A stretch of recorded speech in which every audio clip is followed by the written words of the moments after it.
Okay, folks, back at it out here on Ratty. Just nickel and diamond little things, getting this ready to start. I primed the engine. A couple different ways to do it. This is the right way. This is a primer that you stick in where the distributor goes. It goes into the end of the oil pump, and you just put a drill on it. With the gauge hooked up and a drill on there, I was getting 60.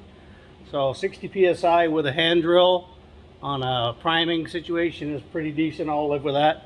A couple other things I've done in the past, if you don't want to blow the money on one of them. If you got an old distributor, pop the drive gear off. It's just a little split pin in there. Knock that split pin out and take your rotor out. You can put your drill right on the end where the rotor goes and stick in a regular old distributor. And you can prime your engine that way. You just got to have the gear off, because if the gear is on, it's going to try to turn against the camshaft and it can't. I always used an HEI distributor, and it's literally physically too big to fit here. So I either go and get a smaller distributor, or I just buy that, and it was cheaper and easier to buy that. While I was priming it, I hooked up my starter and everything. Okay, so we got a booster pack helping out, and the battery in the back. Let's see with the key if she'll go.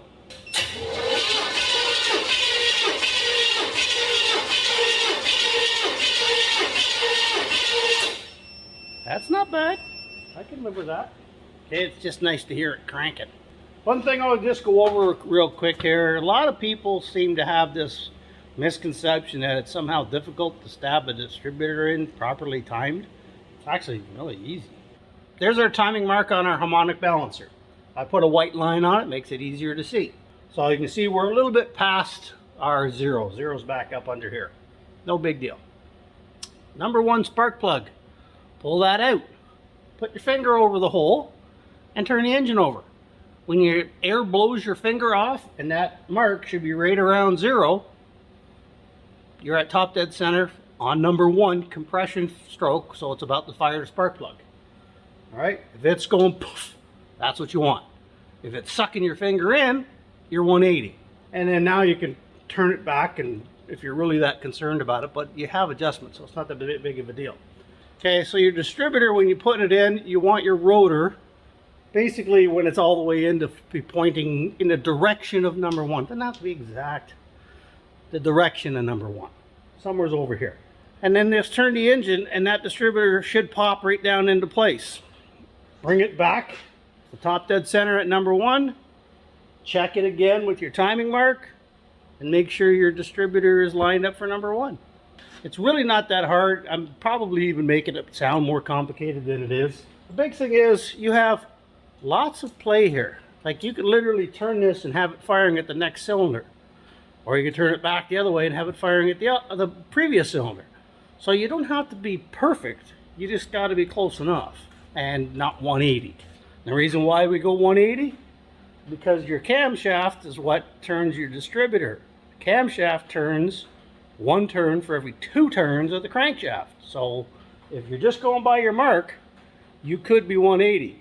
You can't see the camshaft, so the only reference you have is that mark and air coming out of number one spark plug. Several days later. These old Sylvania halogen lights up in here, you know, they were great in the 70s when that was all there was. But we've come a long way when it comes to illumination for cars. And, you know, they do the job, but there's so much better out there. These are LED ones. They're just knockoffs, Chinese stuff off of Amazon. I've been using these exact same ones in my Jeep for 2 years, going on 3 years now, and they're great. I haven't had a problem with them, and they encompass so much more than just a headlight. So you got your standard 3-prong headlight plug, which fits into a regular, you know, Ford, Chevy, Dodge. I imagine a lot of European stuff have it as well. They also come with an extension for the newer style rounded plug, the more weatherproof plug for modern cars, I guess. But most modern cars aren't using round headlights anymore, so I guess there's a few. Anyway, I digress. So standard 3-prong plug works just fine. It's got your ground, your low beam, and your high beam on there. Okay, so it replaces a regular headlight in all regards, and by far way better illumination. In addition, and which is great for like a rat rod or something like that that didn't come with turn signals. It has daytime running lights. All right, so out here, these will turn white, you know, milder, just so you can see that there's a light coming. They're nothing crazy. So you got that. And you also have your turn signals built right into here. So you've got amber and they're LEDs, so, you know, it's all one sealed unit. This solves the issue of no turn signal up front because they're right there. Now the one problem you do have if you're converting is the LED turn signal. You need to change your signal flasher because the signal flasher typically works on heat, and LED lights don't have that same heat and resistance that a standard bulb would have. Okay, so you will have to put a different flasher in. Anyway, we're going to go ahead and stick these things in here and wire them up. I'm going to start with this light over here, wire it, and then I can link it into this one. Obviously the turn signals are going to be two different wires, but everything else can be shared. With the old, these things here, they screw in, but they also clip in. Trying to do this on a 70-year-old truck without breaking anything. And you got 3 screws that actually hold the headlight in. Loosen. Take that right off. That light wasn't even plugged in. Problem is, for me to do what I need to do, I either reaching up in the fender or putting my connections in here. And I think I'm just going to stuff my connections in here and then feed wires up the back. So in a nutshell, what I need to do is take 5 wires and feed 5 wires through that grommet. And then through one of these many holes here in the body. And I'll put it over to this headlight. Then I'll do all my stuff here, bring it into the engine bay, or I can do my proper connections and then run it back to the wiring harness. Okay, so obviously the ground goes onto our ground plug. What we're using is these heat shrink self-soldering connectors. I really like these things, they do a good job. So all I do is make a regular twisty connection that you would normally solder and then tape and everything else, and then you just put that on. Slide the soldered area over and hit it with the little flame. In fact, you could theoretically run this and ground it out on the headlight bucket.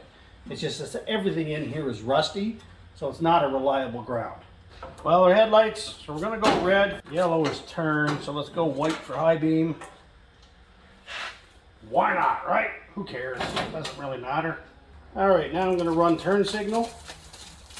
Honestly, daytime running lights is pretty insignificant to me. I don't believe it's a necessity in cars, but they have them. So we have it and we'll use it. Okay, so the turn signal and daytime running lights have female spade connectors already pre-wired in. So all you need is the male spade connector on your end, and there's your plug. That way you don't have to solder things up solid. Okay, I don't trust those crimp connectors, so I always heat shrink them. Put it up so it's on the wire and the connector. It just gives you that extra little bit of security. Oh, my arms are just long enough. I need some gorilla arms. There we go.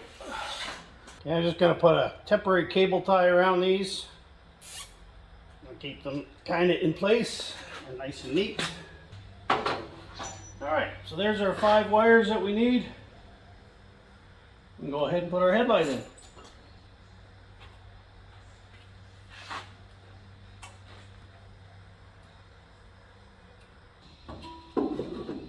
Then you got your indexing tabs, which right there, 3 little tabs that make sure your headlight is straight up and down.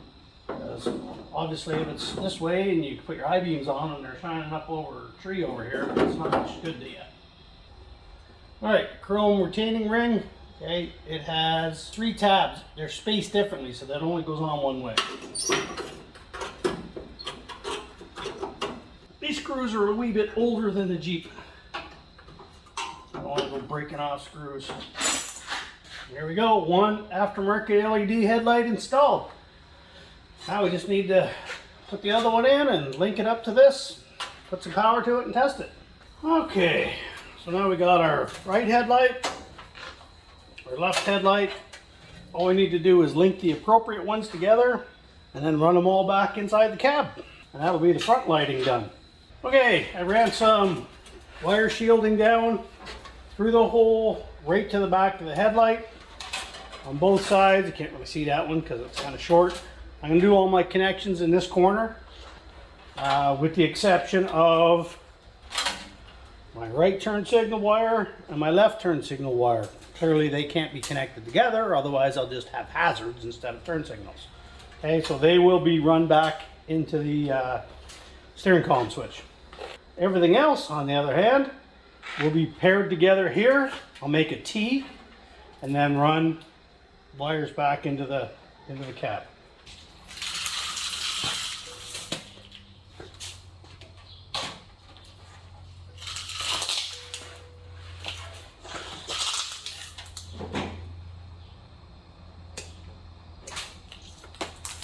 Okay, I got most of my connections done, except for my turn signals, which just go back there. So I got ground, low beam, high beam, daytime running lights. Oh, third thunderstorm today coming through. Grand total of 6 wires for headlights, turn signals, and daytime running. Gotta love it. Okay, well here's what I accomplished in a few hours. I don't have a flasher that works with the LEDs, so turn signals is going to be completely manual. But we do have some stuff. Show you what these headlights look like. Well, there's our low beam. I do have my dimmer wired in. High beam, low beam, and daytime running light, which I don't even know if I'm going to bother to hook up, but there they are. And with the daytime running lights on, you still have turn signals. Yeah, it just turns off the one that it's turn signal, leaves the other one going. And then click, comes back on. So that's pretty groovy, pretty easy headlights to wire up. There's the headlights in, working. Turn signals, I still got the flasher to deal with, but that should be here tomorrow. Anyways, I just thought I'd throw this out there for anybody looking to maybe upgrade their crappy old headlights to something a little more modern and I think pretty cool looking while we're at it.